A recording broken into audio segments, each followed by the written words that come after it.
Glamorgan slipped to their third defeat in this season's NatWest T20 Blast as they were the latest side to find Hampshire just a little too good on a roller coaster of a night at the Swalex Stadium in Cardiff, where just 6 runs separated the sides. Jim Allenby won the toss and decided to have a bowl first on what looked like a good pitch on a gorgeous evening in South Wales. It looked like a good decision as Hampshire started slowly until Michael Carberry launched into a ball from Allenby which flew out of the ground. He looked in wonderful touch and he flat batted another maximum which wouldn't have been out of place at Wimbledon. Michael Hogan suffered there, but he reacted by taking the wicket of James Vince, who drilled this ball to Will Owen at mid-on as Hampshire lost their first wicket with 36 runs on the board after 5 overs. Hampshire ended the power play on 53 for 1 with Carberry racing on to 42 in no time at all. The boundaries were not the biggest, especially down the ground, and even decent balls were carrying the distance.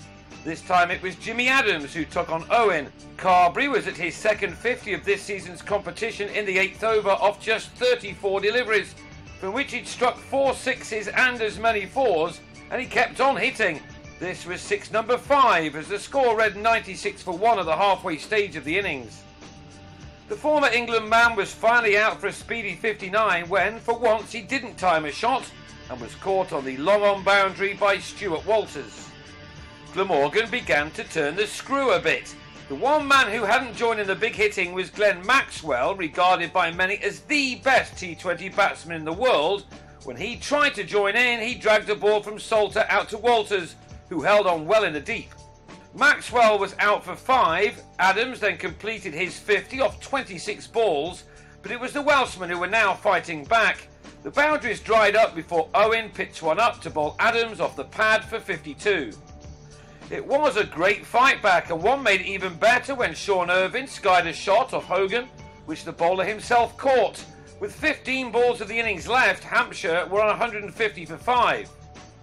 That became 153 for 6 in the penultimate over as Adam Wheater on 18 clubbed a ball off Darren Sammy out to Walters, who bagged his 3rd catch of the night. Hogan ended with figures of 2 for 28 with a dozen runs coming off the last over, but Glamorgan will have been fairly happy in reducing their visitors to 170 for 6 from their 20 overs. So Glamorgan needed to go at 8.55 runs per over to complete the double over these much fancied opponents. They made a steady start to their reply, with Allenby then looking to pick up the pace. He looked in tremendous form once again in this competition. Jacques Rudolph has also been in good nick, but with the score on 27 after 4 overs, he was bowled by Chris Wood for 5. With Hampshire bowling very tight lines, Glamorgan made only 32 for 1 from the 6 overs of power play and now had to get a wriggle on. Trying to do that, Allenby edged Danny Briggs' 4th ball behind after making 23. Boundaries were now hard to come by. Mark Wallace was put down in the deep and benefited with a 4. It was an abundance of clever slower balls which was causing the problems, and that left Glamorgan 112 runs to get of the final 10 overs. They had no option but to go big, and both Wallace and Walters decided that they had to do that right now. Both began to find their feet and get used to the conditions. 12 runs came off the 11th over, and that was the rate they now needed to keep up with. And they had every chance with shots like this one from Wallace, which brought his side their first 6 of the innings in over number 12. Wallace waited only 2 more balls for his next maximum, which was clobbered over the deep mid-wicket boundary for another 6. Wallace was timing the ball very well. But when he went after Irvine again, he missed and was bowled for a 38 which had come off 23 balls. That left Glamorgan on 87 for 3 with 8 overs to go, and at the start of the 14th over, Walters creamed a shot off Matt Coles only to be taken in the deep after making 15. In the same over, Ben Wright nicked his first ball behind to go for a duck, and Glamorgan now had it all to do. That wicket brought in Sammy with 75 runs required off 38 balls. This was his last chance to shine for the county, and after a few swings and misses, he heaved a ball from Coles down the ground for a 4. He followed that up immediately with a pulled 4 to take his side into the last 4 overs, needing a further 53 runs to win. Glamorgan had looked dead and buried, but with Chris Cook also finding his range now, an improbable win was now looking very possible.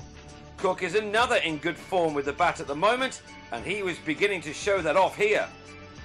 He took wood for 2 successive boundaries, and then he clubbed the left armour down the ground for a 6. 17 runs had come off the over, leaving 36 more to get off the final 3.